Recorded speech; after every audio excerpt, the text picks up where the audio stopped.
బ్రెయిన్‌లో ట్యూమర్స్ కావచ్చు, లేకపోతే బ్రెయిన్ స్ట్రోక్స్ లాంటివి కావచ్చు. సడెన్‌గా వస్తూ ఉంటాయి. ముందుగా గుర్తించలేమండి అసల. ఎందుకంటే మనగా మైసెల్ఫ్ ఉన్నాను నేను. నేను గుర్తించాలంటే ఎలాగా? అంటే ముందుగా నేను ఐడెంటిఫై చేయగలుగుతానా ఏమైనా? ఒక సింప్టమ్స్ ఏమైనా ఉంటాయా దానికి సంబంధించి? అది సిమ్టమ్ ఉంటే that is means already stroke అయింది కదా!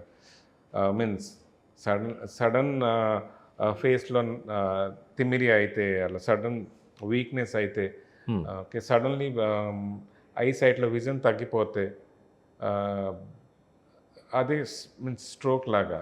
Okay. But that is already stroke effect అయింది కదా! అదికి ముందే డిటెక్ట్ చేయాలి. నార్మల్లీ అన్ని హెల్త్ చెకప్‌లో everybody is only worried about heart. అవును. హార్ట్‌కి టెస్ట్ ఈసీజీ చేస్తారు, అవును. ఎకోకార్డియోగ్రామ్ చేస్తారు, అవును. Cholesterol, lipid profile. కరెక్టే. బట్ అన్ని హెల్త్ చెకప్‌లో బ్రెయిన్ కోసం ఏమీ ఇంక్లూడెడ్ చేయలేదు. చేయలేదు. అవును. So that is why health చెకప్‌లో if there is a brain CT scan and CT angiogram, like హార్ట్‌కి సీటీ యాంజియో చేస్తారు. హార్ట్ అవును. అటాక్ రావడానికి ఎర్లీ డిటెక్షన్ కోసం. అలాగా బ్రెయిన్‌లో కూడా సీటీ యాంజియో చేస్తే దెన్ స్ట్రోక్, అన్యూరిజమ్స్ అన్నీ డిటెక్ట్ అయిపోతుంది early. Then all this can be prevented. Only in Japan routine health చెకప్‌లో CT angio brain is included. Okay. Because the prime minister once while giving a speech, he had an attack that was detected with aneurysm, right? హ్మ్. Then he had a stroke like. So అప్పటి నుంచి they have added CT angiogram brain for any health checkup. So in India కూడా health చెకప్లో brain CT angiogram include చేస్తే better. Then you can prevent lot of early detection అయితే you can treat that. Sir పెద్దవాళ్ళైతే ఆళ్ళకి stroke వచ్చిందని లేతే ఎక్కడైనా collapse అయిపోతారు కాబట్టి తెలుస్తది. చిన్న పిల్లల్లో చాలా వరకు మనకి కేసెస్ చూస్తూ ఉన్నాం. ఎలా ఐడెంటిఫై చేయాలి? తల్లిదండ్రులు ముందుగా చేసే అవకాశం ఉందా దాన్నేమైనా? ఆ చిన్న పిల్ల కూడా there are different types of అది మూర్ఛ రోగం ఉంటుంది. సడన్ మూర్ఛ అంటే they will not open eyes, laughing అన్నీ స్టాప్ అయిపోతుంది. సో చైకలు వీక్నెస్, మూమెంట్ కూడా వన్ సైడ్ మూవ్ చేస్తారు, అవుట్ సైడ్ మూవ్ చేయలేదు. Usually mothers can identify faster చిన్న పిల్లకి ఏమైతే. Okay. So it is easy to detect in children also. అంటే పుట్టడంతోనే హాస్పిటల్స్ అటువంటిది ఏమైనా చేసే సిస్టమ్ వస్తే బావుంటదేమో. ఎందుకంటే తల్లిదండ్రులు మాక్సిమం సర్టెన్ ఒక నెల తర్వాత దాన్ని గుర్తించగలుగుతారు. నెలల తర్వాత కాదు, means developmental assessments, pediatric doctors they can detect by exam, I mean patient పిల్లకి చూస్తే ఏం ప్రాబ్లం ఉంది లేదా అది చేయవచ్చు. బట్ రెగ్యులర్ ఫాలోఅప్ చేయాలి. ఎవ్రీ మంత్ చూపిస్తే అది హెడ్ సైజ్, చెస్ట్ సైజ్ అని చూపిస్తే ఏం చేంజెస్ ఏమి ఉంటే చిన్నపిల్లల ఎర్లీ ప్రాబ్లం ఏముంటే తెలుస్తుంది. సార్ బ్రెయిన్ కావచ్చు, లేకపోతే స్పెయిన్ కావచ్చు, లేకపోతే మిగతా నరాలకు సంబంధించింది కావచ్చు. సర్జరీయే పరిష్కారమా? లేకపోతే ఇంకేమైనా మిగతా మార్గాలు ఉన్నాయా దానికేమైనా? అంటే మందులతో గాని, దాంతో గాని గుర్తించి చేసేది. ఎక్కువ మనకి సర్జరీసే మనకి వినిపిస్తా ఉంటాయి వాయిస్ అంతాని.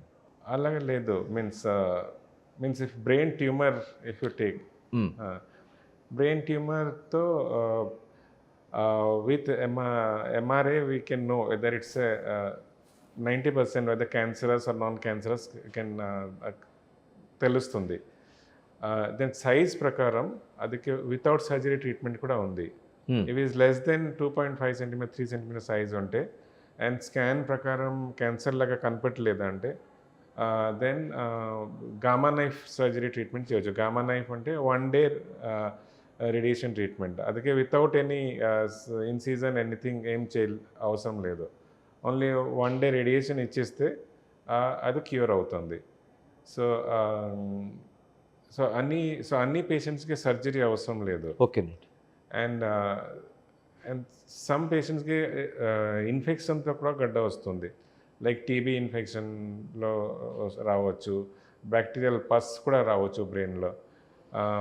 అదికే స్కాన్ ప్రకారం చూసి అది స్కాన్‌లో ఇన్ఫెక్షన్ లాగా డౌట్ ఉంటే ఫస్ట్ యాంటీబయాటిక్ చేస్తాము. యాంటీబయాటిక్ ఇస్తే కూడా టీబీ ఉంటే 1 ఇయర్ యాంటీబయాటిక్ ఇస్తే వితౌట్ సర్జరీ అది కూడా తగ్గిపోతుంది. What ever it looks like cancer, దాంట్లో పెద్దది ట్యూమర్ ఉంటే దెన్ సర్జరీ చేయాలి. అంటే చాలా వరకు సర్జరీ చేసిన తర్వాత కూడా కొన్ని కేసెస్ కాంప్లికేషన్స్ అవుతున్నాయి. ఎక్కువ మనకు ఆ వాయిస్ వినిపిస్తుంది.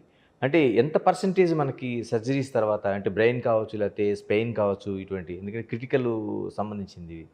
No, brain surgery is safe like 95%. Okay. Spine surgery is safe like 95%. 5%. So brain లో it's like 5-10% risk, spine లో only 2 to 5% risk. ఆ రిస్క్ కూడా ఎక్కడ గడ్డ ఉంది అప్పుడు డిపెండింగ్ రిస్క్ బ్రెయిన్లో some parts of the brain is important. సూక్ష్మ parts of brain like left side brain ఉంటే బ్రెయిన్లో సెంటర్ పార్ట్లో ఉంటే సర్జరీ చేస్తే కాంప్లికేషన్స్ హై ఉంటుంది. ఓకేనండి.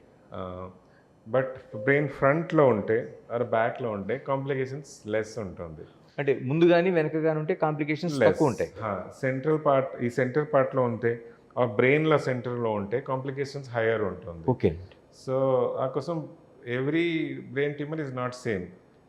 So normally people get afraid అది బ్రెయిన్ ట్యూమర్ అంటే కాంప్లికేషన్ అయిపోతుంది, అలాగా లేదు. అది depending on each case is different depending on where the tumour is there. అంటే పెద్దవాళ్ళకి చిన్నపిల్లలకి మధ్య ఏమైనా డిఫరెన్స్ ఉంటుందండి ఈ సర్జరీస్లోన బ్రెయిన్కి సంబంధించి కానీ స్పైన్కి సంబంధించి కానీ? చిన్న వాళ్ళకే సర్జరీ చేస్తే they recover faster.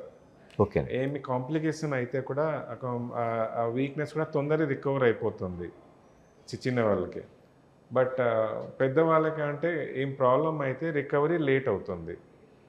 And cancer Janitha problems పెద్దవాళ్ళకి ఎక్కువ ఉంటుంది, చిన్న వాళ్ళకి నార్మలీ నాన్ క్యాన్సరస్ ట్యూమర్